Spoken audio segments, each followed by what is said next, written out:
नमो लोये सौर्यन्तानं नमो लोये सौर्यदानं नमो लोये सौभागिर्यां नमो लोये सौज्यायां नमो लोये सौत्रिकावती सावनम् ओंकारमिन्दु संयुक्त नित्यं जयन्ति योगिनः कामदमोक्षदं चैवोंकाराय नमो नमः मङ्गलं भगवान् यो मङ्गलं गौतमोऽग्नि मङ्गलं कुन्कुण्डार्यो विजेन्द्रमोसुमङ्गलं नमः सुमरिसाराय स्वानुभूत्या चकास्ते स्वभावाय भवाय सर्वाः विभाव निरुद्ध निराकार।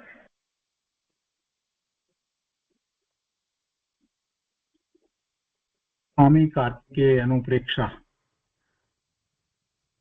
એનો સ્વાધ્યાય આપણે શરૂ કર્યો છે અને એની ગાથા 3 સુધી સ્વાધ્યાય આપણે પૂરો કર્યો છે. સ્વામી કાર્તિકેયનું આ અદ્ભુત શાસ્ત્ર છે અને એની ટીકા શુભચંદ્રાચાર્યએ લખી છે અને એની ઉપરથી ટીકા અથવા તો ભાવાર્થ પંડિત જયચંદજી છાબડાએ લખ્યા છે અને એનું ગુજરાતી અનુવાદ સોમચંદભાઈ મંથાળાભાઈએ કરેલ છે. એનો સ્વાધ્યાય આપણે કરી રહ્યા છીએ.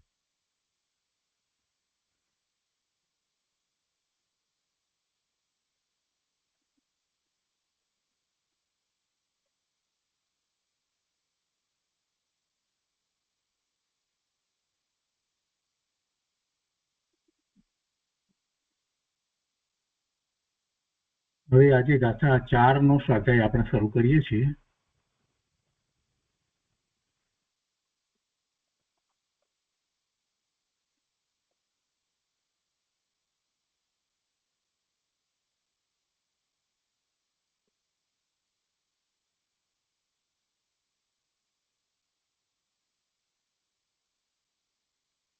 ગાથા 4 માં પહેલી અનુપ્રેક્ષા અધ્રુવ અનુપ્રેક્ષા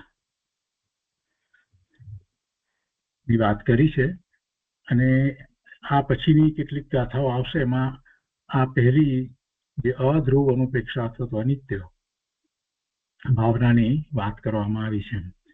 તો મૂળ ગાથા જે અર્ધમાગધીમાં છે એ આપણે નથી લેતા, પણ સંસ્કૃતમાં જે ગાથા છે તે લઈએ છીએ.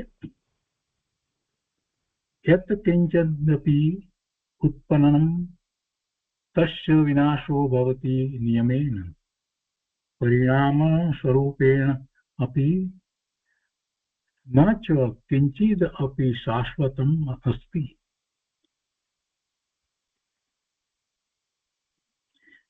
જે કાંઈ ઉત્પન્ન થયું, યત કિંચનદપી ઉત્પન્નમ, જે કાંઈ ઉત્પન્ન થયું, તસ્ય વિનાશો ભવતિ નિયમેન, તેનો નિયમથી નાશ થાય છે.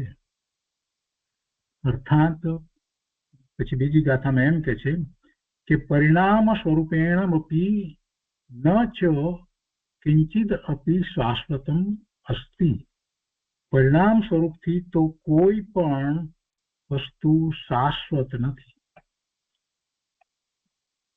જે કાંઈ ઉત્પન્ન થયું તેનો નિયમથી નાશ થાય છે. ઉત્પત્તિ હોય તો નાશ હોય.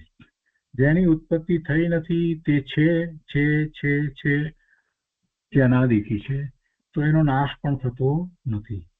પણ જે કાંઈ ઉત્પન્ન થાય એટલે નવું જે ઉત્પન્ન થાય એનો નાશ નિયમથી થાય છે. ઉત્પન્ન હોય એનો નાશ હોય. જીવ ઉત્પન્ન નથી થતું એટલે જીવનો નાશ નથી થતો. જીવને નવી ગતિ થાય છે તો એનો નાશ થાય છે.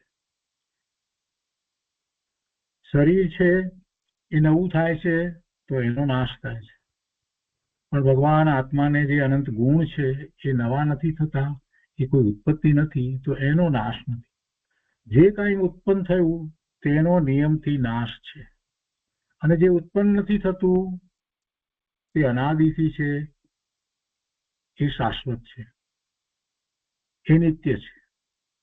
આ સિદ્ધાંતને પહેલા તો સમજવાની જરૂર છે અને પોતાની જાતે કેટલી બધી વાતને બેસાડવાની જરૂર છે કે આમાં શું ઉત્પન્ન થાય છે અને શું ઉત્પન્ન નથી થતું.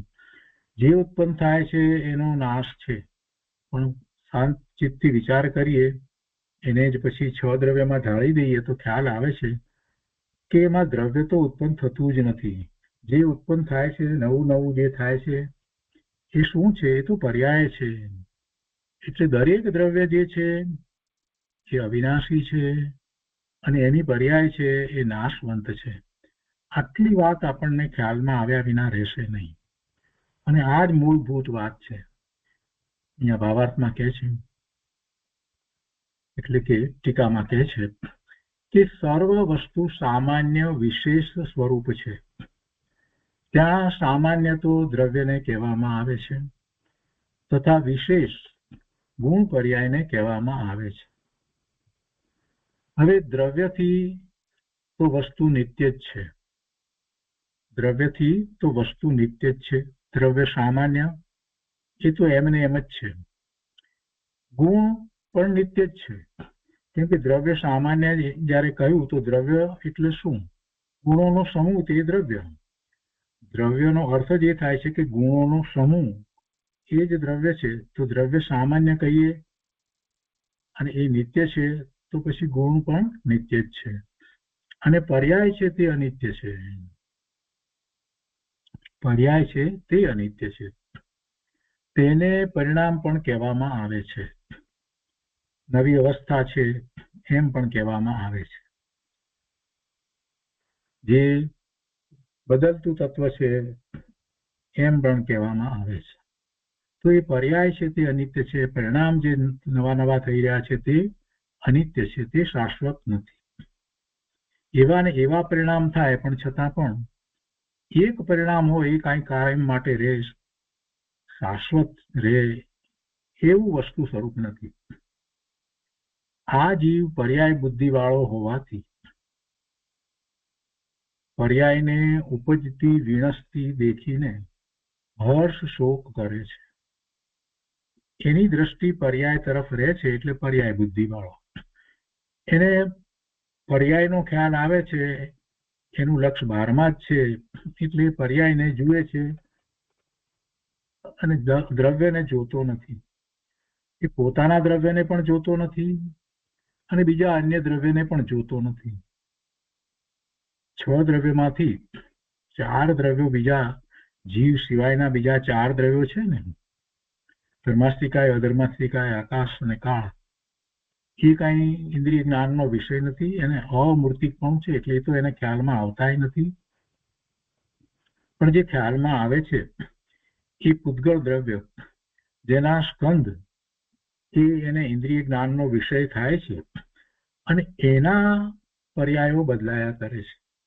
એની દરેક સમયે દરેક સ્કંદની પર્યાય બદલાય છે. તો એનું જે લક્ષ કરે છે, નવી પર્યાય ઉપજે છે અને જૂની પર્યાય જે છે તે વીણસે છે.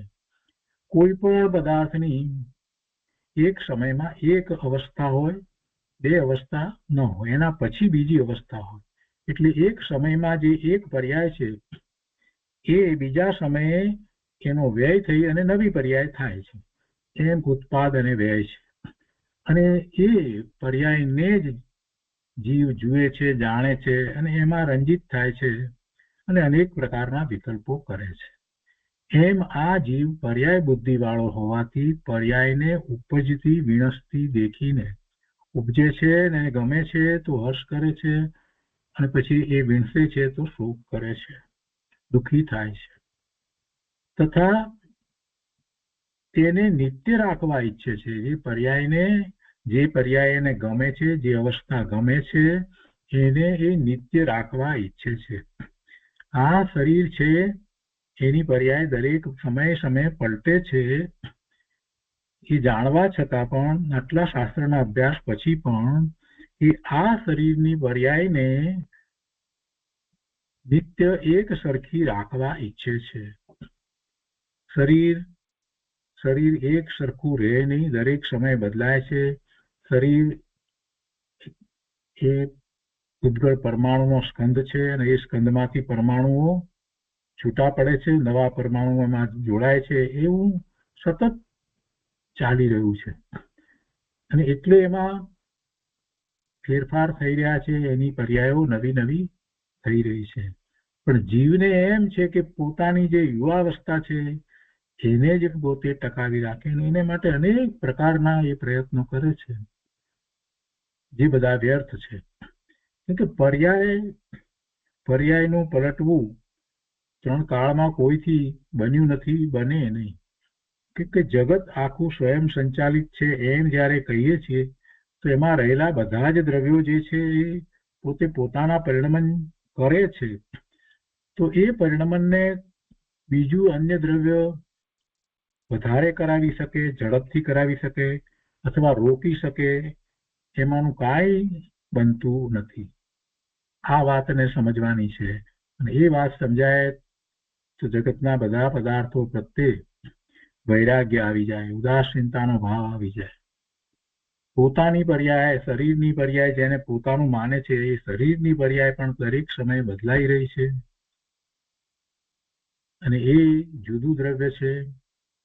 એના પરિણામને હું કરી શકું છું, ફેરવી શકું છું, એ માન્યતા એ કાઢી નાખે અને માત્ર એનો જ્ઞાતા દ્રષ્ટા થઈ જાય. શરીરના કારણે, એની પર્યાય એના કારણે, અને એ વખતે પણ હું ત્રિકાળ ભગવાન આત્મા એવો ને એવો જ રહું છું. આટલી વાતને વારંવાર ચિંતનમાં લે તો ઘણા પ્રશ્નોના સમાધાન થઈ જાય છે. અહીંયા કહે છે કે આ જીવ પર્યાય બુદ્ધિ વાળો હોવાથી પર્યાયને ઉપજતી વિણસતી દેખીને હર્ષ શોક કરે છે તથા તેને નિત્ય રાખવા ઈચ્છે છે, અને એ અજ્ઞાન છે અને એવા અજ્ઞાન વડે તે વ્યાકુળ થાય છે. તેથી તેણે આ ભાવના, આ અનુપ્રેક્ષા ચિંતવવી યોગ્ય છે. આ અનુપ્રેક્ષાને કેવી રીતે ચિંતવવી, તો એમાં સુખચંદ્રાચાર્ય ભગવાને જે વાત કરી છે એને જ અહીંયા પંડિત જયચંદજી છાબડાએ લીધી છે. કે છે કે હું દ્રવ્યથી શાશ્વત આત્મદ્રવ્ય છું. જો પહેલી અસ્થિપૂર્વકની પોતાની વાતને લઈ અને પછી બીજાની વાતને લેવાની હોય. હું દ્રવ્યથી શાશ્વત આત્મદ્રવ્ય છું. આ ઉપજે છે, વીણસે છે, તે પર્યાયનો સ્વભાવ છે. એ દ્રવ્ય સ્વભાવ નથી, એ પર્યાય સ્વભાવ છે. તો તેમાં હર્ષ વિષાદ શો? હું દ્રવ્ય એ તો કઈ અશાશ્વત નથી, એ તો શાશ્વત છે. તો હું દ્રવ્ય જો શાશ્વત છું તો પછી જે ઉપજે વીણસે એ પર્યાય એ ક્ષણિક હોય તો એમાં મારે કઈ હર્ષ વિષાદ કરવા જેવો નથી. હું તો શાશ્વત એવો ને એવો જ રહું છું. શરીર છે તે જીવ અને પૂતગલના સંયોગ જનિત પર્યાય છે. શરીર છે તે જીવ અને પૂતગલના સંયોગ જનિત પર્યાય છે. એટલે અહીંયા જે જીવ શરીર સાથે રહ્યો છે એની અપેક્ષાથી એ રીતે વાત લીધી છે. પણ એ વખતે પણ શરીર જે છે એને દ્રવ્ય અપેક્ષાએ વિચાર કરીએ તો પૂતગલનો સ્કંદ જ છે. અને એવી રીતે આગળ બીજી પણ વાત લે છે કે પર્યાય છે એની શરીર જે છે એની એ પર્યાય છે, અને એ પર્યાય સિવાય બીજા ધન ધાન્ય આદિ છે તે પણ પૂતગલ પરમાણુના સ્કંદની પર્યાય છે. એટલે તેનું મળવું વિખરાવવું નિયમથી અવશ્ય છે, છતાં તેમાં સ્થિરતાની બુદ્ધિ કરે છે, એને સ્થિર રાખવા પ્રયત્ન કરે છે. એ જ મોહજનિત ભાવ છે.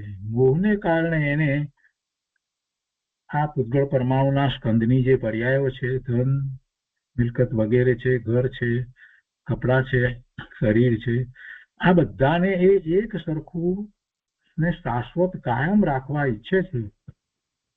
એ એની ભૂલ છે, એ એનો મોહ છે.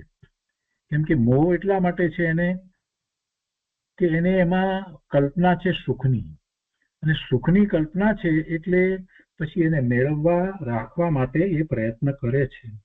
અને આને પોષે છે એ અજ્ઞાન ભાવ છે, એ મોહજનિત ભાવ છે.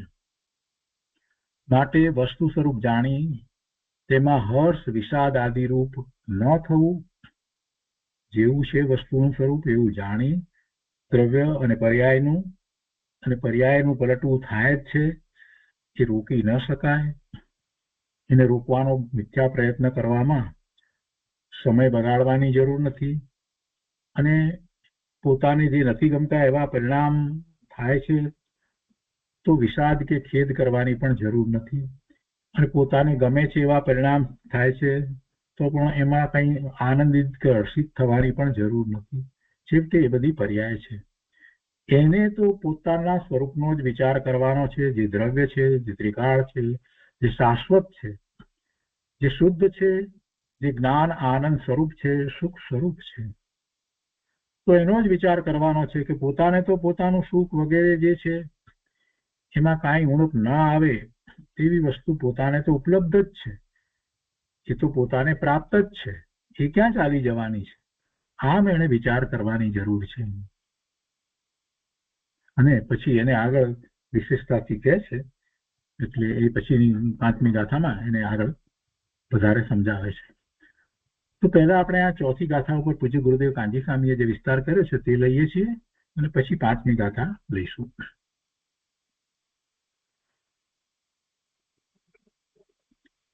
4થી ગાથા ઉપરના પ્રવચનમાં ગુરુદેવ અહીંયા કહે છે અર્થ કે જે કાંઈ ઉત્પન્ન થયું તેનો નિયમથી નાશ થાય છે, અર્થાત પરિણામ સ્વરૂપથી તો કોઈ પણ વસ્તુ શાશ્વત નથી. પરિણામ સ્વરૂપથી તો કોઈ પણ વસ્તુ શાશ્વત નથી. ગુરુદેવ સમજાવે છે, જુઓ, આ વૈરાગ્યની ભાવના છે. સમયસારમાં પણ વૈરાગ્ય ભેગો જ છે. ત્યાં કહ્યું છે કે સમ્યક જ્ઞાન સાથે વૈરાગ્ય પણ ભેગો જ છે. સમયસારની ગાથાઓમાં શું છે એની ચર્ચાઓ અત્યારે વિદ્વાનો ખૂબ કરે છે, કેટલાય વર્ષોથી. કેમ કે પૂજ્ય ગુરુદેવે 19 વખત સમયસાર વાંચ્યું, અને સમયસારની વાત 415 ગાથા અને 278 કળશ ને વળી પાછા જયસેન આચાર્ય ભગવાનની ટીકા અને 320મી ગાથા ઉપર ખાસ ટીકા, અને આ બધી જે વાત જે છે એટલી બધી છે, તો એમાંથી ચર્ચાનો વિષય ખૂબ પ્રાપ્ત થાય છે. તો વિદ્વાનો એની ઘણી બધી વાત કરે છે, બહુ વાત કરે છે. પણ ગુરુદેવ તો અહીંયા બીજી વાત કરે છે. ગુરુદેવ તો એમ કહે છે કે સમયસારમાં પણ વૈરાગ્ય ભેગો જ છે. તો સમયસારની વાત કરતા વૈરાગ્યની વાત કેમ નથી આવતી? ગુરુદેવ તો અહીંયા એમ કહે છે સમયસારમાં પણ વૈરાગ્ય ભેગો જ છે. ગુરુદેવને તો ત્યાં સમયસારમાં વૈરાગ્ય દેખાય છે. ત્યાં કહ્યું છે કે સમ્યક જ્ઞાન સાથે વૈરાગ્ય પણ ભેગો જ છે. સમયસાર દ્વારા બહુ સ્પષ્ટતાઓ થઈ હોય તો પછી વૈરાગ્ય તો હોય ને, જગત પ્રત્યે ઉદાસીનતાનો ભાવ તો હોય ને. એનો કઈ અર્થ એવો નથી કે બધું છોડી, કુટુંબ બધું છોડીને ચાલ્યો જાય, એવી કોઈ વાત નથી. પણ કુટુંબમાં રહે છે છતાં પણ એને વૈરાગ્યનો ભાવ તો હોઈ શકે. જગતના પદાર્થો પ્રત્યે એને ઉદાસીનતાનો ભાવ હો, જગતના પદાર્થો જે છે એમાં એને કોઈ પણ પ્રકારે સુખની બુદ્ધિ ન હોય, એને આરંભ સમારંભ ન હોય, અને કોઈ પણ પ્રકારે ધર્મના નામે હોય કે લૌકિક કારણથી હોય, કોઈ પણ પ્રકારના આરંભ સમારંભ વગેરે જે છે એમાં એને ઉત્સાહ ના આવે. કોઈ કારણે એને આરંભ સમારંભમાં ઉત્સાહ ના આવે. ધર્મને ધર્મની રીતે જુએ, ધર્મને ધર્મની રીતે જુએ. વૈરાગ્ય જ્ઞાન સહિતનો હોય, સમ્યક જ્ઞાન સાથે વૈરાગ્ય. અને આમ પણ જ્ઞાન વિનાનો વૈરાગ્ય તો ટકતોય નથી, એ તો સ્મશાન વૈરાગ્ય કહેવાય છે. એટલે જ્ઞાન સાથે વૈરાગ્ય પણ ભેગો જ છે. અને આ વાત ગુરુદેવે સમયસારમાંથી કાઢી અને અહીંયા મૂકી છે. અને એ પણ ક્યારે 1952 ની અંદર આ વાત તો કરી છે. પછી તો કેટલાય વર્ષો સુધી ગુરુદેવે એ સમયસાર સાથે કર્યો, પોતે કેટલી બધી વખત અને સભામાં પણ કરાવ્યો. પણ આ મૂળ વાત તો ગુરુદેવને ત્યારની જ પકડાઈ ગઈ છે. એ વખતે એમણે એમ કહ્યું કે આ અશરીરી થવાનું શાસ્ત્ર છે, પહેલી વખતે જયારે વાંચ્યું ત્યારે.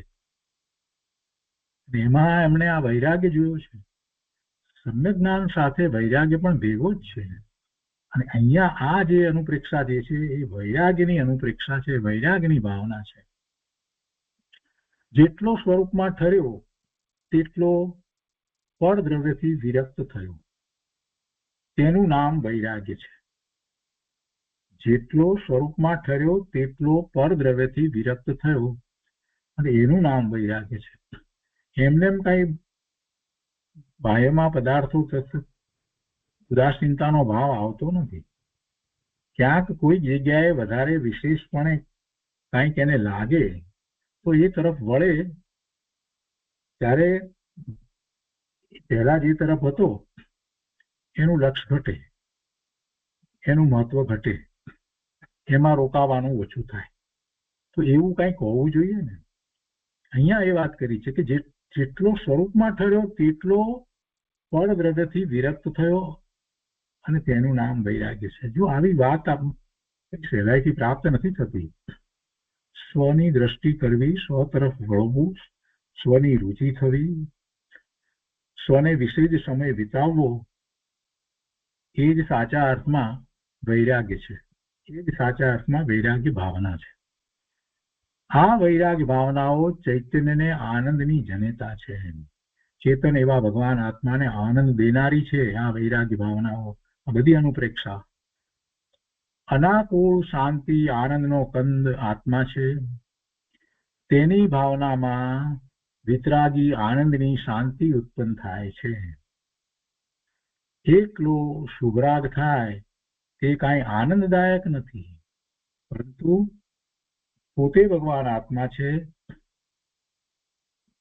ચૈતન્ય છે. અને એવા ચૈતન્ય મહાપ્રભુને અનાકુળ શાંતિ એ સહજ છે. એટલે કે છે કે અનાકુળ શાંતિ આનંદનો કંદ આત્મા છે અને એની ભાવનામાં વિતરાગી આનંદની શાંતિ ઉત્પન્ન થાય છે. એકલો શુભરાગ એ કઈ આનંદદાયક નથી. આ ભાવનાઓ ભવ્ય જીવોને આનંદની જનની છે. આ અનુપ્રેક્ષાઓ ભવ્ય જીવોને આનંદ દેનારી છે. એ વાત દરેક ભાવનામાં લાગુ પાડવી. જો પહેલી જ વાત કરી દીધી, ગુરુદેવે પહેલી અનુપ્રેક્ષામાં જ કહી દીધું કે દરેક ભાવનામાં આ વિચાર કરવો કે એ ભવ્ય જીવોને આનંદની જનની છે, આનંદ દેનારી છે. એ વાત દરેક ભાવનામાં લાગુ પાડવી. દ્રવ્યને લક્ષ્યમાં રાખીને આવી ભાવના ભાવે તેને આનંદ અને શાંતિ પ્રગટે છે. એકલો પર્યાયની ભાવનામાં આનંદ નથી. મારો આત્મા જ પરમ આનંદ સ્વભાવથી નિત્ય છે.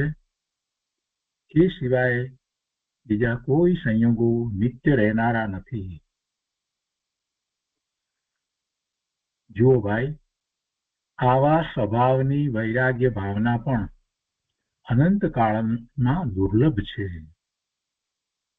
આત્માનો સ્વભાવ, આત્મા કેવો છે એને જાણી અનુભવી અને સ્વભાવ કેવો છે એનો જયારે ખ્યાલ આવ્યો છે અને એમાંથી આનંદની અનુભૂતિ થઈ છે, એ વાત દુર્લભ છે. અનંતકાળમાં એ થયું નથી. આવા સ્વભાવની વૈરાગ્ય ભાવના પણ અનંતકાળમાં દુર્લભ છે અને આવી ભાવના ભાવવા જેવી છે. અજ્ઞાનીઓ સંસારની અને વિકારની ભાવના ભાવે છે, એમાં કઈ શાંતિ નથી. એમાં તો ઉપાધિ છે, અશાંતિ છે, દુઃખ છે, એમાં તો ખેદ છે. ભગવાન શ્રી તીર્થંકર દેવ માતાના પેટમાં આવે, ગર્ભમાં આવે ત્યારે પણ સમ્યક દર્શન સહિત હોય છે. તીર્થંકરનો જીવ છે, એક સમ્યક દ્રષ્ટિ છે, એટલે ગર્ભમાં આવે ત્યારે પણ એક સમ્યક દર્શન સહિત હોય છે. અને નિત્ય આનંદ સ્વભાવની ભાવના છે, તેટલી સમાધિ તે વખતે પણ વર્તે છે. નિત્ય આનંદ સ્વભાવની ભાવના છે તેટલી સમાધિ તે વખતે પણ વર્તે છે. સમાધિ મરણ થાય તેમાં વિશેષ શાંતિ હોય છે. જેને સમાધિ મરણ થાય એને તો એમાં વિશેષ શાંતિ છે. ઉત્તમાર્થ પ્રતિક્રમણ વગેરે સહિત આનંદ કંદ આત્મામાં ઝૂલતા ઝૂલતા સમાધિ મરણ થાય તેમાં ઘણી શાંતિ હોય છે. પણ તેવો સમાધિ જન્મ ન થાય. ભલે ને તીર્થંકર છે, સાહિક સમ્યક દ્રષ્ટિ છે, આ ભાવમાં કેવળ જ્ઞાન પ્રગટ કરી અને મુક્તિ પામવાના છે, તે છતાંય જન્મ વખતે એ જન્મ જે છે એ વખતે જેમ સમાધિ મરણ વખતે જે ઘણી શાંતિ હોય છે એ રીતે સમાધિ જન્મ થતો નથી. બરાબર છે કે સમ્યક દર્શન સહિત છે અને નિત્ય આનંદ સ્વભાવની ભાવના છે તેટલી સમાધિ તે વખતે પણ વર્તે છે. પણ કે છે કે આનંદ કંદ આત્મામાં ઝૂલતા ઝૂલતા સમાધિ મરણ થાય તેમાં ઘણી શાંતિ હોય છે અને તેવો સમાધિ જન્મ ન થાય. જન્મ વખતે સમ્યક દર્શન પૂરતી સમાધિ હોય પણ ચારિત્ર દશાની સમાધિ ન હોય. જ્યારે સમાધિ મરણ વખતે તો ચારિત્ર દશાની સમાધિ હોય છે. અંદરમાં ચિદાનંદ સ્વભાવની ભાવના ભાવતા સમાધિ મરણ કરે છે અને દેહ છોડે છે. એ અદ્ભુત વાત છે. આગળ કહે છે અહીંયા કે જો અહીં અનિત્ય ભાવનામાં વસ્તુ સ્વરૂપ વર્ણવે છે. દરેક વસ્તુ સામાન્ય વિશેષ સ્વરૂપ છે. પરિણામ સ્વરૂપે કઈ ધ્રુવ નથી. ધ્રુવ પણ પરિણામ રૂપે તો ક્યાંથી હોય? પરિણામ તો બદલે. જે ન બદલાય એ તો દ્રવ્ય રૂપે જ હોય ને. પરિણામ સ્વરૂપે કઈ ધ્રુવ નથી. વસ્તુના પરિણામ ક્ષણે ક્ષણે પલટી જાય છે એ ધ્રુવ નથી. એક સરખા થતા નથી. પરિણામ એક સરખા લાગે છતાં પણ એ બદલાયેલા છે. એનો કાળ જુદો છે. વસ્તુ સામાન્યપણે ધ્રુવ ટકે છે પણ તેના પરિણામ અધ્રુવ છે. વસ્તુ વસ્તુપણે રહે છે, ધ્રુવપણે રહે છે અને એના પરિણામ એની અવસ્થા જે છે તે બદલે છે એટલે અધ્રુવ છે. શરીર આદિનો સંયોગ તો અધ્રુવ છે અને કેવળ જ્ઞાન પણ અધ્રુવ છે. શાંતિથી સમજવું. કેવળ જ્ઞાન પણ અધ્રુવ છે કેમ કે કેવળ જ્ઞાન એ જ્ઞાનની પર્યાય છે. પોતે જ્ઞાન સ્વભાવી ભગવાન આત્મા છે અને એની એક જ્ઞાનની પર્યાય છે. મતિ જ્ઞાનની પર્યાય, શ્રુત જ્ઞાનની પર્યાય, મનોપર્ય જ્ઞાનની પર્યાય, અવધિ જ્ઞાનની પર્યાય, કેવળ જ્ઞાનની પર્યાય, એ બધી જ્ઞાનની પર્યાય છે. એટલે કેવળ જ્ઞાન પણ અધ્રુવ છે. એનો અર્થ એમ નથી કે કેવળ જ્ઞાન જે છે થયા પછીથી ચાલ્યું જાય એવો અર્થ નથી. જ્ઞાન ક્યાંથી ચાલ્યું જાય?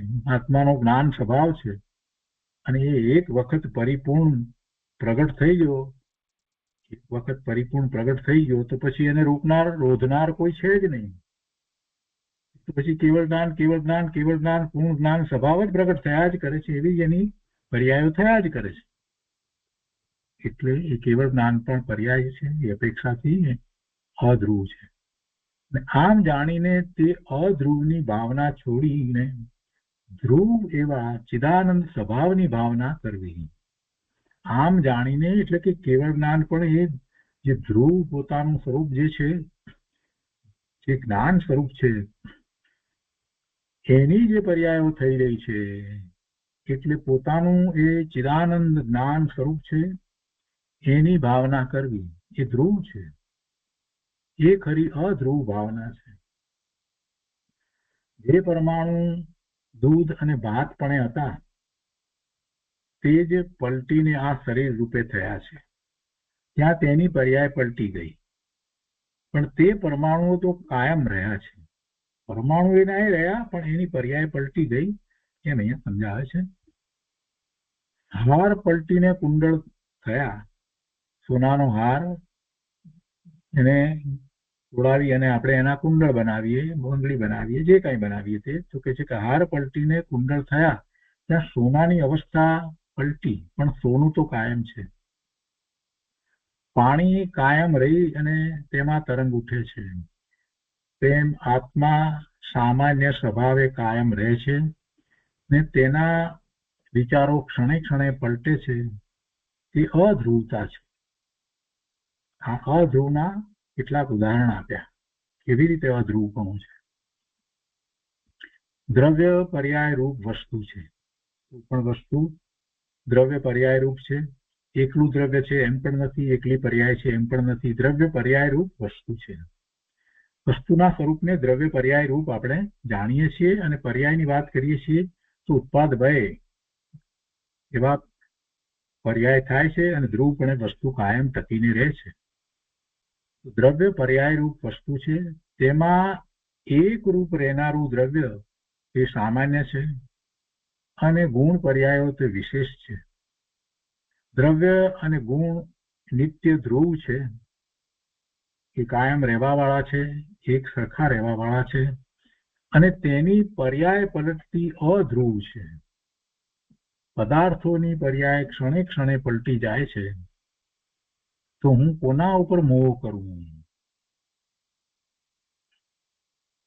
જે પદાર્થો ઇન્દ્રિય જ્ઞાનનો વિષય થાય છે અને આપણે જેની ઉપર મોહ કરીએ છીએ એની તો પર્યાયો સમયે સમય બદલી જ રહી છે, પણ એક સમયની પર્યાયનો બદલાવ આપણને ખ્યાલમાં આવતો નથી.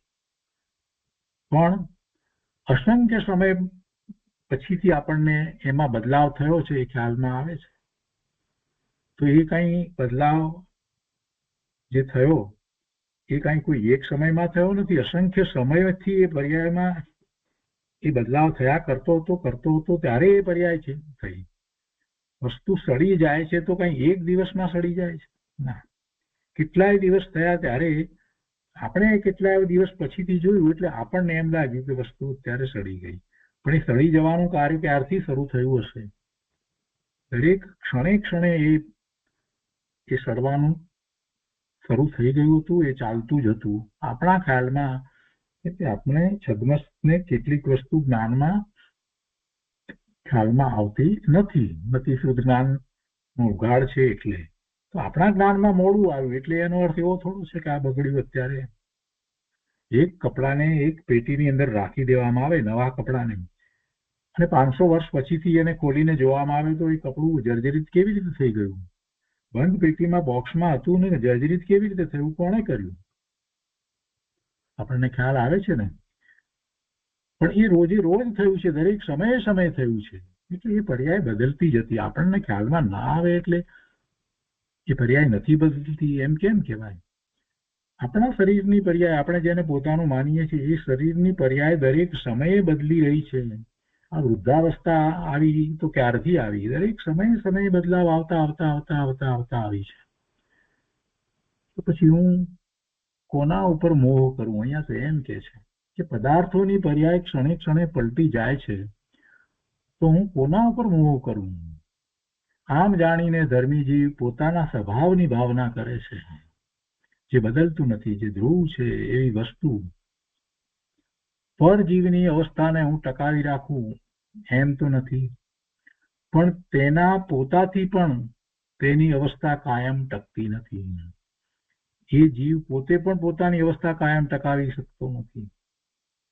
જીવની ક્યાં વાત, પર બીજા દ્રવ્ય, પૂતગળ દ્રવ્યનો વિચાર કરીએ તો એની અવસ્થાને આપણે કાયમ ટકાવી રાખીએ એમ નથી, અને એ દ્રવ્ય પણ પોતે પોતાની એક સરખી અવસ્થા ટકાવી શકતું નથી. એ પૂતગળ પરમાણુનો સ્કંદ છે. પર્યાયનો સ્વભાવ જ એવો છે કે તે ક્ષણે ક્ષણે પલટી જાય છે. ત્યાં પર્યાય બુદ્ધિ વાળો અજ્ઞાની જીવ ક્ષણિક પર્યાયને ઉપજતી વિનસતી દેખીને હર્ષ શોક કરે છે, અને તે પર્યાયને નિત્ય રાખવા માંગે છે, પણ એમ થતું તો નથી. જગતમાં પદાર્થોની પર્યાયનું રૂપાંતર તો થયા જ કરે છે. ત્યાં જો ત્રિકાળ રહેનારી નિત્ય વસ્તુને જાણે તો પર્યાય બુદ્ધિના રાગ દ્વેષ ન થાય.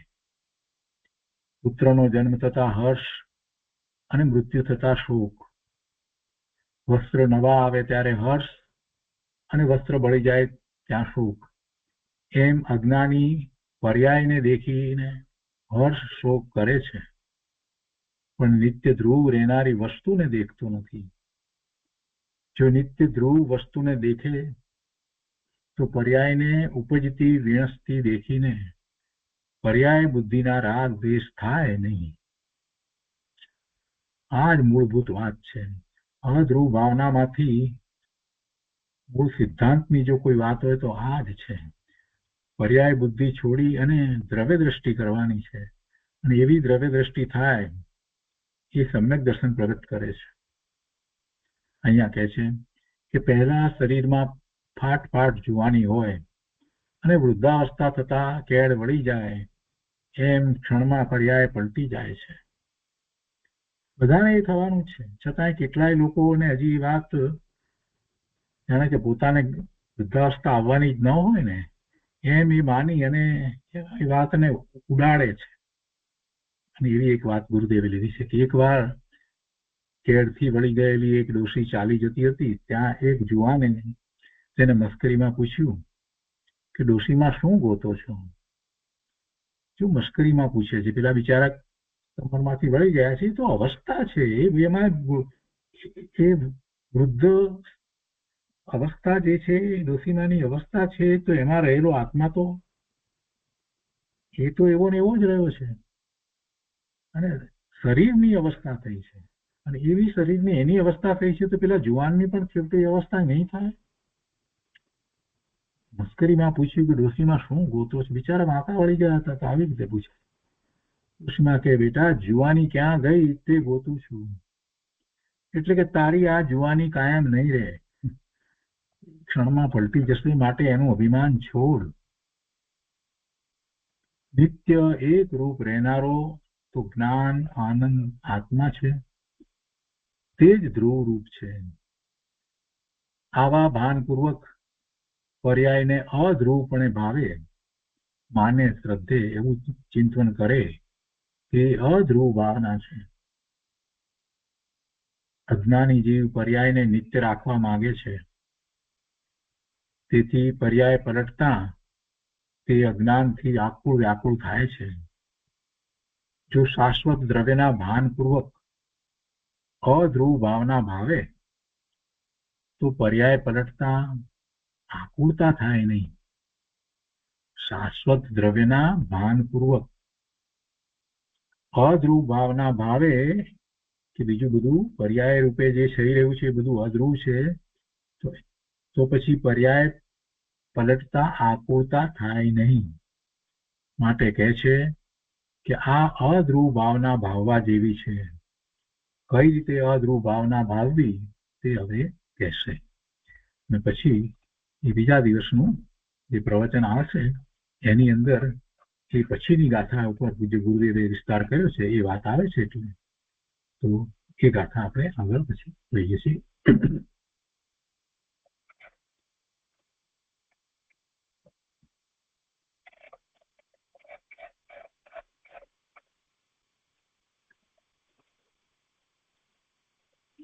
તો ગાથા 5મી,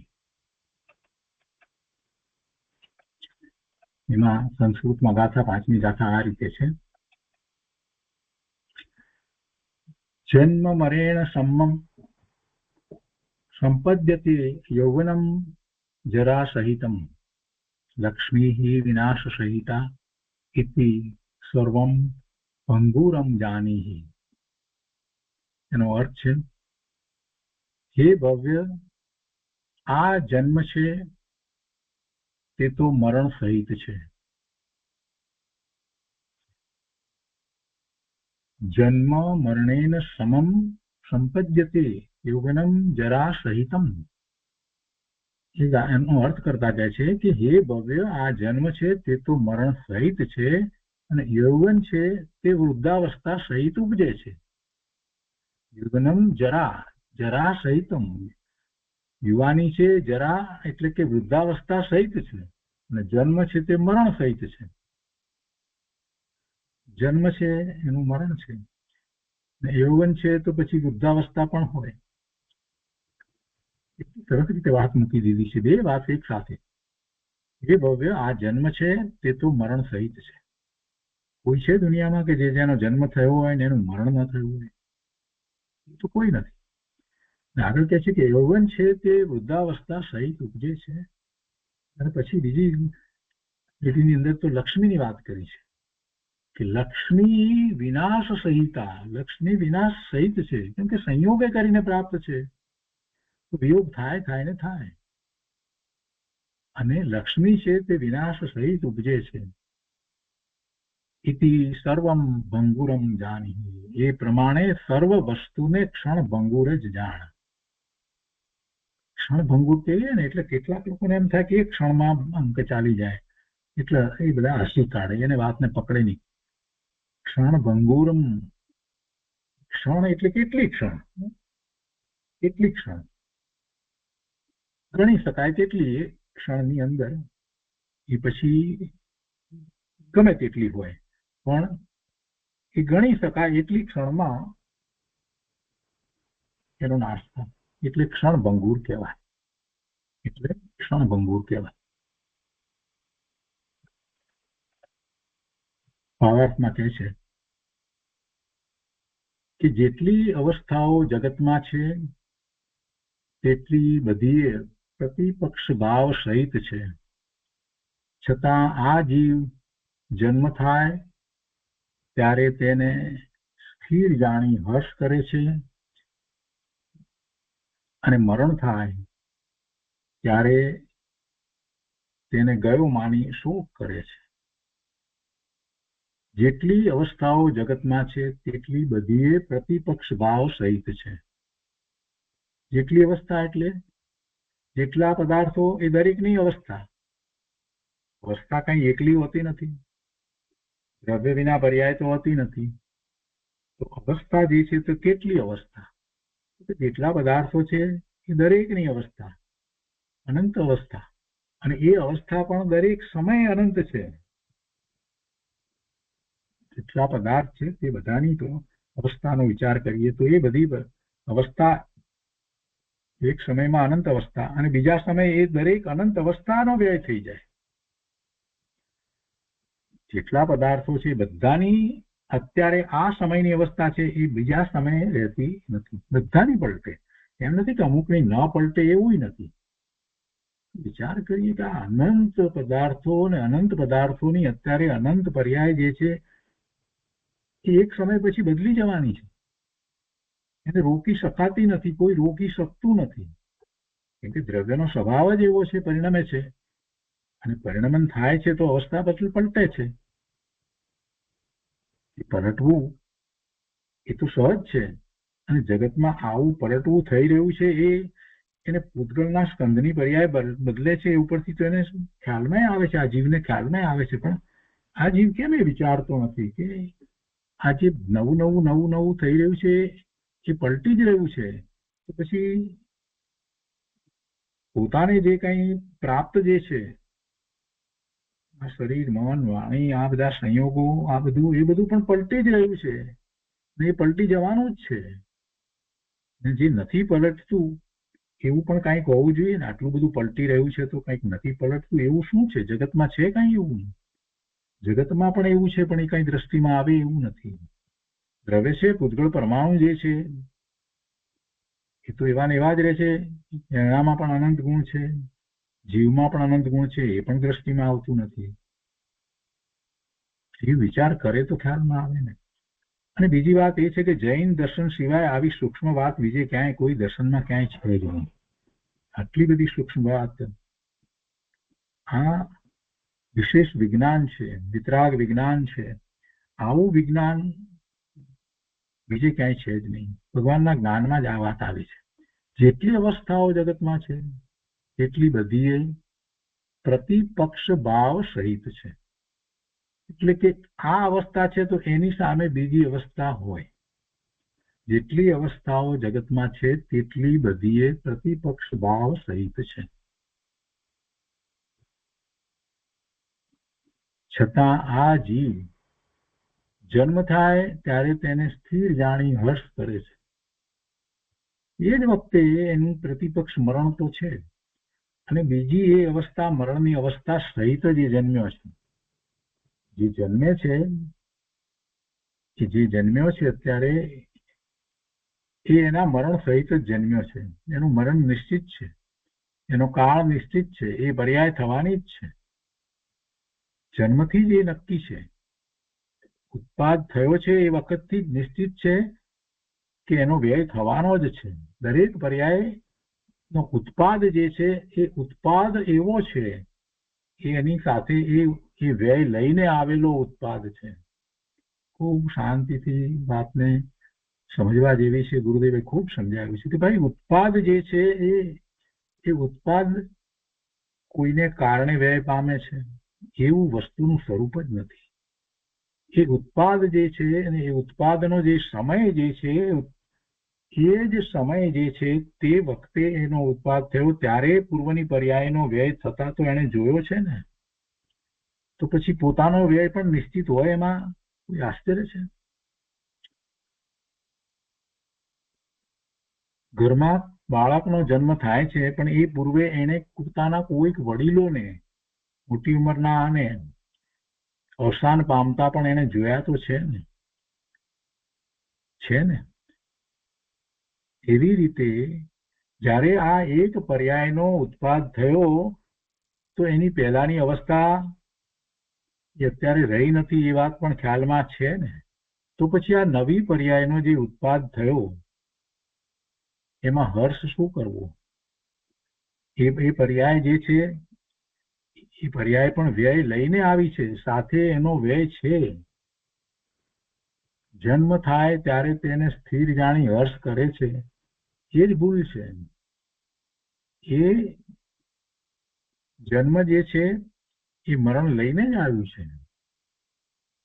અને મરણ થાય ત્યારે તેને ગયો માની શોક કરે છે, પણ એ તો નિશ્ચિત હતું. જન્મ અને મરણ તો નિશ્ચિત હતા. આપણે સમજીએ છીએ કે દરેક જીવને 4 અઘાતી કર્મની અંદર આયુ કર્મનો બંધ તો છે ને. આયુષ, નામ, ગોત્ર, વેદની એવા 4 અઘાતી કર્મમાં આયુષ્ય અને આયુષ્ય કર્મનો ઉદય શરૂ થયો પછી એમાં કઈ ફેરફાર થતો નથી, ઘટતું નથી કે વધતું નથી.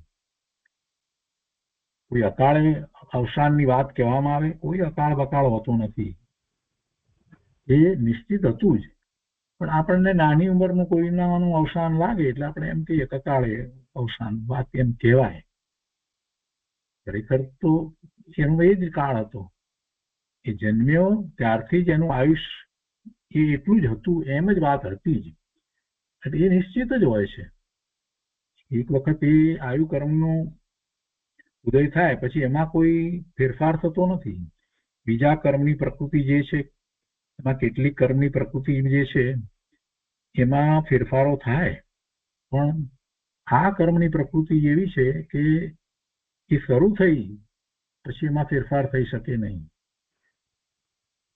જેટલું આયુષ્ય હોય એટલું ભોગવવું જ પડે. ભગવાનને પણ ભોગવવું પડે છે. મહાવિદ્ય ક્ષેત્રને વિશે વિરાજમાન 20 તીર્થંકર ભગવાનના આયુષ્ય કેટલા લાંબા આયુષ્ય છે. હવે એમને તો કાંઈ પ્રાપ્ત કરવાનું બાકી રહ્યું નથી. પોતાના સ્વરૂપમાં આવ્યા બાદ સુખ, શાંતિ, આનંદની દશામાં વિરાજી રહ્યા છે, છતાં શરીર સાથે છે. છતાં શ્રીમંદર ભગવાન, યુગમંદર સ્વામી, બાહુ સ્વામી, સુભાહુ સ્વામી આ બધા શરીર સહિત છે. હવે એમને તો ભાવ મોક્ષની દશા છે, આનંદ આનંદ આનંદ છે, છતાંય એ શરીર સાથે એમને રહેવું જ પડશે, કેમ કે એ આયુષ છે. અને એ વાત એ નિશ્ચિત છે કે ભગવાનનું નિર્વાણ થવાનું છે, એ વાત પણ નિશ્ચિત જ છે. એ સમય પણ આવવાનો જ છે. એ વખતે જે જીવો હશે એમને એ વખતે થોડો ખેદ પણ થશે, ભગવાનનું નિર્વાણ થશે એટલે કેટલા એમ પણ થશે, પણ એ પણ નિશ્ચિત છે. ભગવાનનું નિર્વાણ પણ નિશ્ચિત છે. એમની સિદ્ધ દશા એ પછી શરૂ થશે, નિર્વાણ થશે અને એક સમયમાં સિદ્ધ શિલા ઉપર બિરાજી જશે. એટલે જન્મ થાય ત્યારે એ વાતને સમજી લેવાની કે એને આયુષ્ય છે, એનો અમુક કાળ છે આ પર્યાયમાં, અને પછીથી એ પલટવાનું છે. અને એમાં જ આપણે બધા ભૂલ કરીએ છીએ. જન્મ થાય ત્યારે તેને સ્થિર જાણી હર્ષ કરે છે અને મરણ થાય ત્યારે તેને ગયો માની શોક કરે છે. એ પ્રમાણે ઈષ્ટની પ્રાપ્તિમાં હર્ષ, અને અપ્રાપ્તિમાં વિષાદ. હવે ઈષ્ટ તો એ પર્યાયમાં ઈષ્ટ પણ હું કર્યું હતું. ઈષ્ટ જે છે વસ્તુ જેને ઈષ્ટ માની જે છે તો એ પર્યાયને ઈષ્ટ માની છે. દ્રવ્યને તો ક્યાં જુએ જ છે આ જીવ. વસ્તુઓ જે લાવે છે, ભેગી કરે છે, આ બધું કરી રહ્યો છે, તો એમાં એ બધી પર્યાય છે. જે કંઈ આ કાર કોમ્પ્યુટર બધું જે લાવે છે તો એ વખતની એવી પર્યાય છે, અને એ પર્યાય કઈ કાયમ રહેવાની નથી.